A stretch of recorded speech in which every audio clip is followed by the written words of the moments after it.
Welcome to the Bob Davis Podcast YouTube channel. Just real quick, I want to tell you about my new podcast, Dollars and Cents for the Nomad, or Nomad Dollars and Cents, podcast 1101, so podcast 1101. But I want to first say that one of the subscribers, and I'm sorry I don't remember your name, sorry about that, said, you know what you could do, because every time, it takes me a while to get set up so I can do the video. And he said, why don't you just set the camera up in front of the fire, and then, you can sort of talk and tell us what's going on, and then we'll be able to sort of watch the fire. And, I've kind of got a Rube Goldberg setup here just because I haven't been doing video very long. And so literally the camera phone is set up between two logs, and I think the camera's clear. I don't think there's a log and it's sitting on a table. So you're looking at this beautiful sort of land of sky blue waters presentation. We've got the fire going. We've got the moon, which is rising still or starting to set, and we have the mirrored surface of the lake if you can look past the fire and see that. But rather than me being in the video, except for stepping up to the fire and maybe, kicking the coals around a little bit just to get a little bit more flame or whatever, this is what you'll be seeing. I am a nocturnal person, so most of the time, this is my world. To me, this is the middle of the afternoon. It's about noon, maybe 1 o'clock, and I am really best situated to doing videos late at night. And of course, unless you light it, you can't really see it. And of course, you can't light this kind of a situation, because if you do, you will ruin the feeling of being out here late at night, and you'll ruin the dark. You just won't get the darkness, and you won't get the light, and you'll get bugs, and it's just not a good idea to do that. So I am going to sit in a seat over here that you can't see, and I'm going to tell you what this new podcast is all about. And of course, the podcast link will be in the description box. It's thebobdavispodcast.com. All you have to do is you can just go to thebobdavispodcast.com. Both links will be there, or you can go to the URL for the podcast itself, and you'll hear the podcast, and you'll hear all the things that I usually talk about in the podcast in terms of how you can help me, and sponsorships and all this other stuff in the podcast at thebobdavispodcast.com. So there's two links, the website and then the link to the podcast itself. On my page at thebobdavispodcasts.com, which is designed to hold the podcasts primarily, over the years I have started to basically write a blog for each podcast, somewhere around 300 words rather, that basically explains what I'm doing, why I'm doing it, and that's that. I debated on whether I wanted to do basically an economic podcast, because it's such a big subject, and I decided in this particular podcast that I was going to start a series. So I'm going to do two: Dollars and Cents for the Nomad Part 1, Dollars and Cents for the Nomad Part 2. It's really not just for nomads. It's also for the 180 some million Americans who are not owners of billion-dollar businesses or even million-dollar businesses, but owners of businesses or working to take care of their kids and try to put some money away and save their, for the future and get by. And some people are really struggling, and some people not struggling as much. But for the most part, 180 million people work 8 hours a day or more, and they get up every day and they go to work, or they work they work at home, or whatever they do. Don't need to qualify too much of that. And both mom and dad, or both male and female, go out and do what they do, and then they come back and they live their life. And that's generally the consumer economy, and that accounts for about 68% of the GDP of the United States of America at this particular moment in history. I have to do a series because I think we're at what I would call an inflection point when it comes to dollars and cents, because that's what it translates to for the average American. The people that are in that $180 million, the people that are in the 180 million person group of workers in this country. People who have resources, people who have generational wealth, people who have made a lot of money, they're in a different category, as we all know. I don't need to qualify that. But I can't get all of the information I want to get into a single podcast. So I have to break it into two, maybe three. Hopefully it'll just be two, because I do not want to mess up the real awesome travel vibe that I have going here with both the YouTube channel and the podcasts. But we're at an inflection point, the point at which things change and are different. There's a point, the inflection point is a point at which things move forward to a point where they begin to change, and they're never the same. And I think that's where we are headed. And what provoked this was a conversation about local business people talking about expanding their businesses and saying, we've already had a recession. Now is the time to expand and invest. And I thought, either they know something I don't, or they're absolutely out of their minds.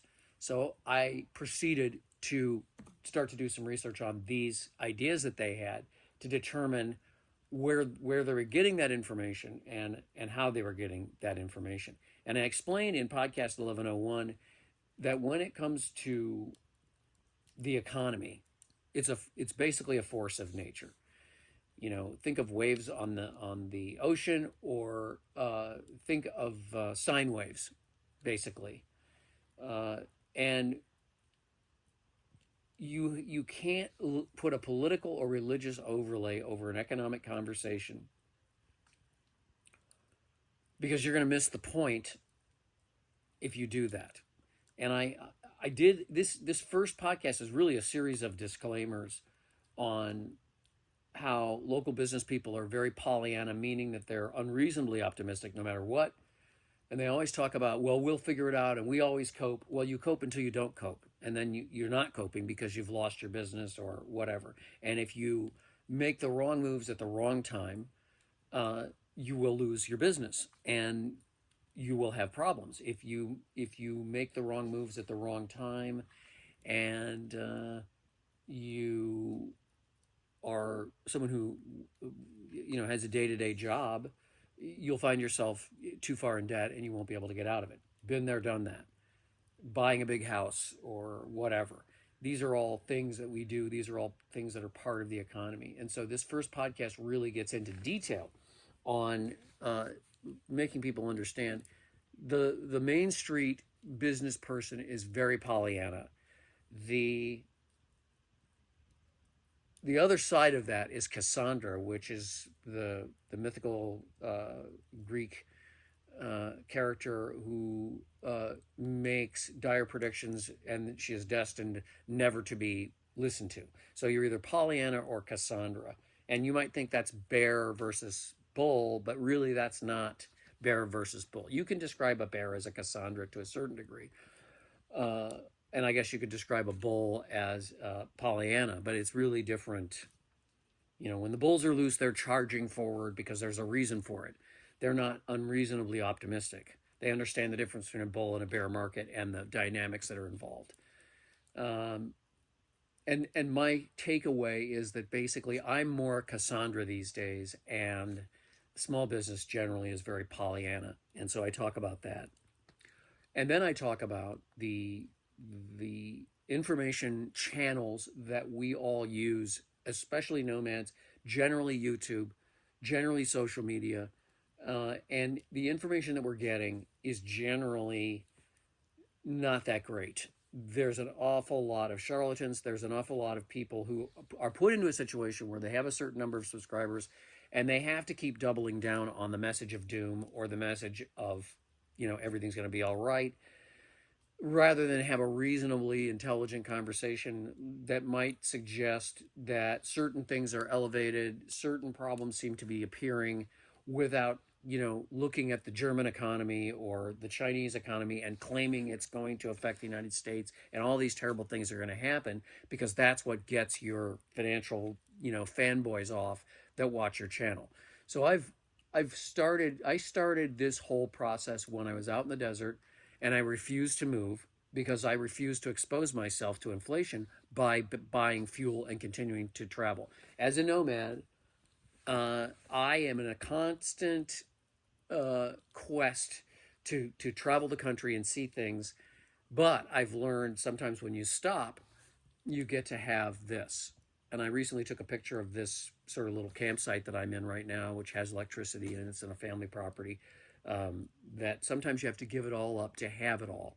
And to me, this is having it all. And most of my friends that have come here have said the same thing. Boy, you have it all. You know, you've got this incredible environment, and you get to see this every night. And I do. And even the people that are up in the cabins don't get to see this every night the way I do, because there's a huge stand of trees up there, and it covers up the forest, and they don't get to have this.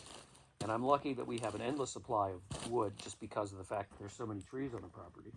So we can burn, you know, I literally had a huge pile of wood yesterday, and now almost all of it's burnt. So I'll have to go get more tomorrow. But anyway, I'm doing the podcast because I think there's some stuff that people should know without the hyperbole, without the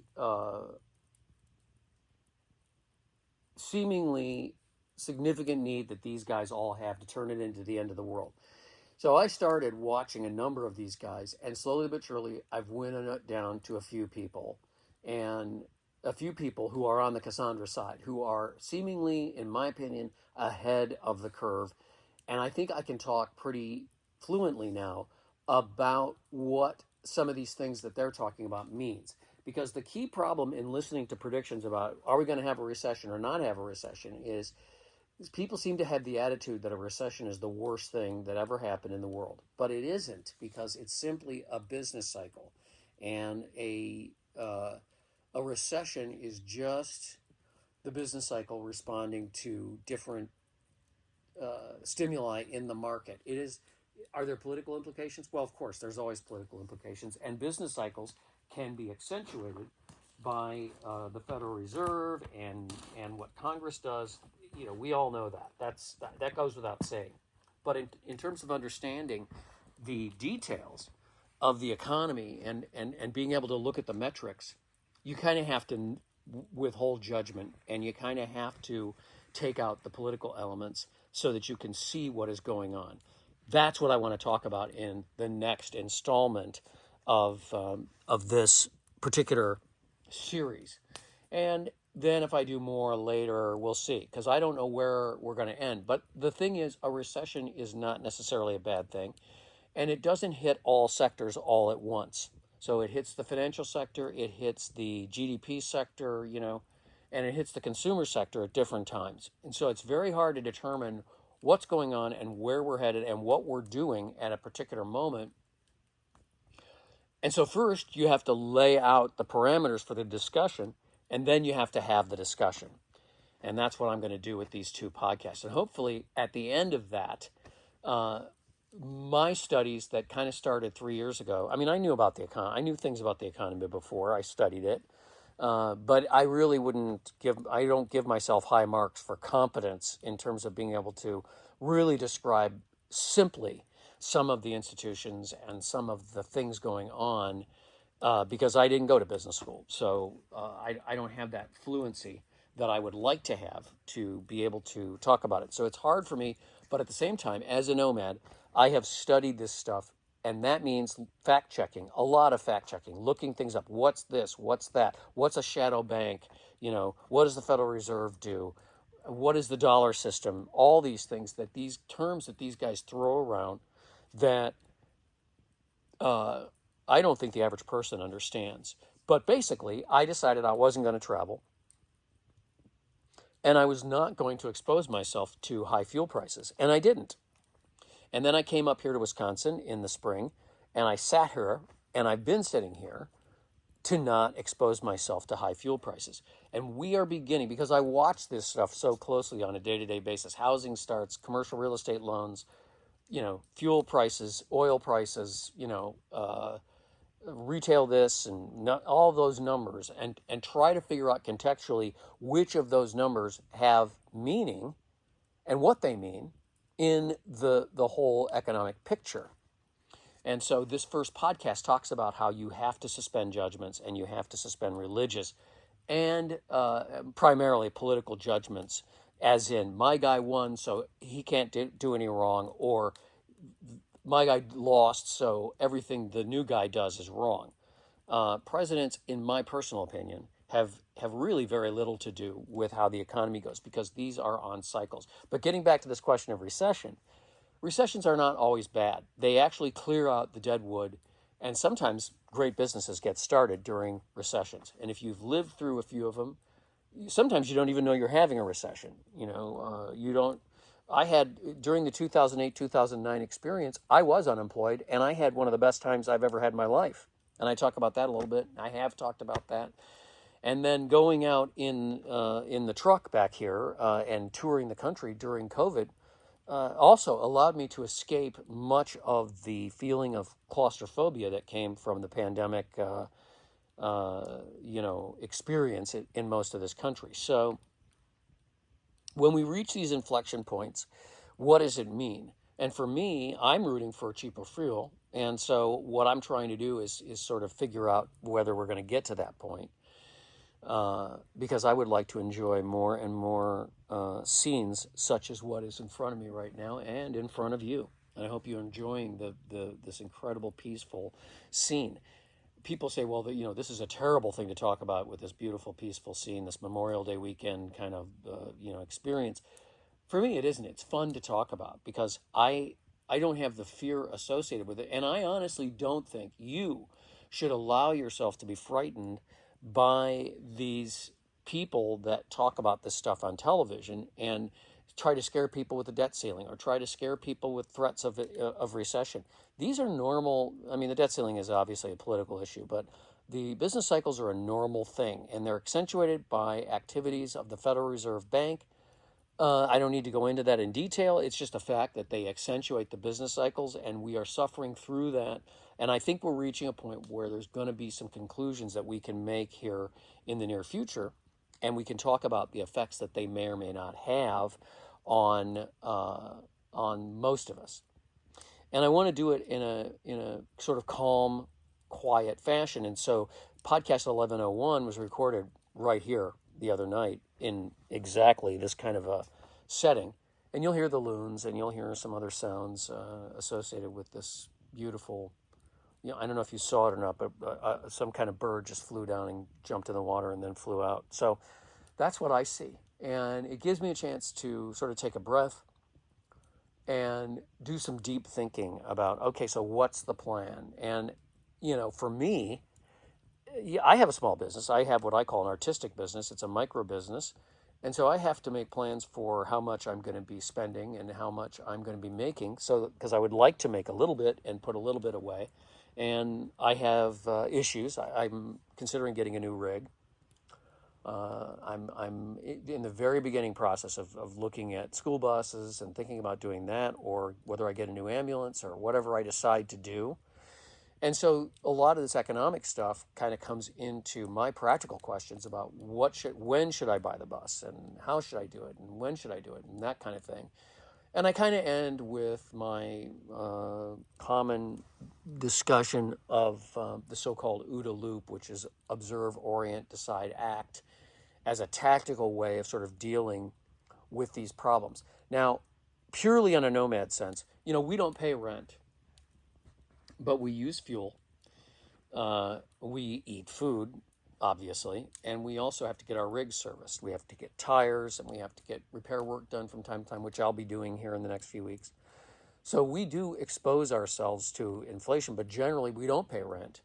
And if we have digital businesses or businesses out here, it's kind of hard to get business while you're traveling. And so there's issues with that. So you want to do well and you want to have business and you want to be able to have the money to have the resources to do the things that you want to do.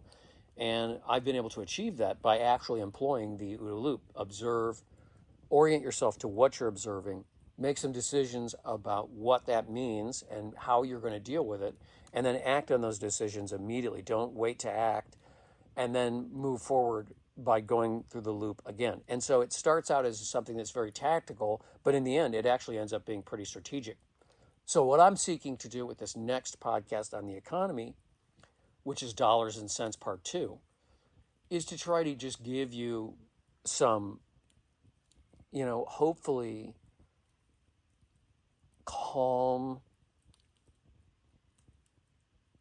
numbers that might not be real Pollyanna, but not say it in a way that's supposed to be alarming, because I don't want to predict the future. I don't think we can predict the future. There's so many factors in something like the economy that it's very hard to say this is going to happen or that's going to happen. And unfortunately, if you watch YouTube, this is what you're getting constantly. You're getting, these videos about the end of the world and the end of the American system and the American empire, this and all these other things. And most of them are economic conversations which are infused with a political overlay or a religious overlay. This is the beginning of the end. You better find Jesus. You better start prepping. And I think that stuff is just so, it doesn't serve anyone. I mean, I can take the same numbers and I can say, look, this is where we are in this process. Here's what could happen. Here's also what could happen. And here's what might not happen. And why I think that Main Street is behind the curve in terms of information, because they're watching television. Most of these Main Street business guys are watching information on television, and then they're going to, Kiwanis Club meetings and Lions Club meetings and, networking meetings, drinking cocktails at 6 p.m. And they're basically saying, Jerry over here says this, and Tom over here says that, and Susie says this over here. But it's too hard to find this information. It took a long time. I did a lot of work today, and it takes a long time to find the hard information. And people will say something about, I don't know, consumer credit or something. And you're like, where? I can't find. Oh, one of the things I cannot find is this guy was saying that nobody's buying containers. And they're piling up in China and they're empty and nobody's buying containers. And it's almost impossible to find that where he got that information. In fact, I wasn't able to find a metric, so I'm not going to include it in the conversation. Whereas somebody would take a rumor or something like that Zero Hedge had, and they'll broadcast it with a claim that this means that the recession is imminent and it's going to be really bad. It's going to be worse than anything we've ever seen. And, there are some metrics which are pretty interesting when it comes to that. But I want to give people information to just think about before they make decisions, before they orient themselves to information that's old or information that's just straight up wrong. And that's what I'm going to be doing in podcast 11. Well, I lay the groundwork in podcast 1101. And then in the next podcast, which I haven't done yet,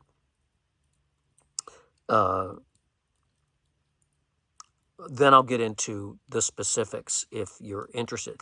But I'm of the personal opinion that most of the 180 million people in this country who we depend on to buy things and live and do what they do, whatever it is, from restaurant workers to bankers to lawyers to anybody working a job day to day, we depend on those people not only to consume but to produce as well. I'm convinced that most of them are getting very, very low-grade information, which is based on political bias or religious bias most of the time. And worse, they're getting information from their megachurch, or they're getting information from people in the community who really don't know anything. Now, I'm just going to give you one caveat. In 1910, if you lived in Northfield, Minnesota, or Rice Lake, Wisconsin, or even, some northern suburb of Minneapolis, St. Paul, let's say Anoka. These were farm towns, basically. And you had Main Street businesses, insurance companies, banks, feed stores, drug stores, grocery stores, and whatnot. And you were a farmer or you were a townie. And if you had a business, in terms of your strategic planning, you had to talk to Joe and Frank and Sue and Larry and the guy down the street who was the banker, and that was your way of gathering information. And generally speaking, you gathered information that was timely because the market that you were dealing with was basically Rice Lake, Wisconsin, or maybe the region. Maybe it included Rice Lake and, Centuria or something. If you were a farmer, you were dealing with grain prices and whether or not you had enough money to get seed for next year and how many acres you had and if you could pay your taxes and things of that nature. So the information that you gathered was timely because it was just that region and that's what you were dealing with. And maybe you read newspapers, maybe you read the Wall Street Journal, you read the New York Times, or you because you got those newspapers mailed to you, or you read some kind of a publication. In 1910, there weren't too many, but you read some kind of a magazine. Eventually, Time magazine kind of filled that role of sort of being a weekly broadsheet, basically. And you read that, and you got maybe a bigger view of the world in addition to, well, there's going to be a war in Europe, and it's going to affect grain prices or something to that effect. Today, when you think about strategic planning, whether you're going to invest in buy more property, whether you're going to invest in build another building, whether you're going to open another location, whether you're going to move into an uncontested area and concentrate in that area, you have to consider the whole world. You have to consider a lot more than Rice Lake. You have to consider, if you're going to open a business in Rice Lake, Wisconsin, you have to consider the whole world because you have to consider people that are come over from Minneapolis to go to your restaurant, or you have to consider the price inputs and how much what are business loans now, and should I use my credit cards? There's a lot more that goes into that. And yet, most Main Street people still go to these network meetings and talk to people, and they still gather information the way they did 10 years ago. And they still relate to the economy in a way that is basically saying, a friend of mine told me I had this experience, fill in the blank, and therefore this is my judgment. Well, you can't do that anymore because the economy is a global economy. It's a national economy. It's a regional economy. It's a continental economy. The United States is a big foreign trader. Debt is a huge factor. The Federal Reserve is a huge factor. All of these things come into play, and you have to understand the context, and you have to understand strategically what's important and what isn't important, and that's very difficult. And Main Street people have to understand that stuff. So it isn't just the 180 million people who are working their asses off and consuming. It's also the Main Street businesses and the regional businesses and owners who may not be getting the latest stuff. They're operating on January of 23, or they're operating on September of 22 information and really storylines and narratives which were developed back then. And so that's what we're going to talk about in that podcast. And then we'll be back to the travel vibe. And, every now and then, I got to get this stuff. My brain is crazy. My brain takes all this information in, and I'm thinking about diesel fuel. That's what I'm thinking about, right? My brain takes all this information, and my head's going to explode, and I feel like I have to get it out, and then I can move on. So if this kind of stuff bothers you, it's not going to be forever. So I just wanted to do a video, and I kind of think it's kind of cool. And you can see the moon setting. If you go back to the beginning of the video, the moon is in a different spot now than it was at the beginning. So whoever suggested this, you're awesome, because I think this is great. But look at that. Let's walk out here real quick to end the video, and we'll just walk out here so you can sort of see, It's kind of hard because it's a little blurry because the camera tries to focus on stuff. And, this is the lake. And there's that moon, beautiful moonlight that's just so fantastic. And, of course, there's the fire. And I sit out here till like 2 o'clock every night. Sometimes people come over, and we sit and listen to music and talk. And this is every day. This is my living room. So thanks for spending time with me. And I hope you enjoyed the fire. Bye-bye.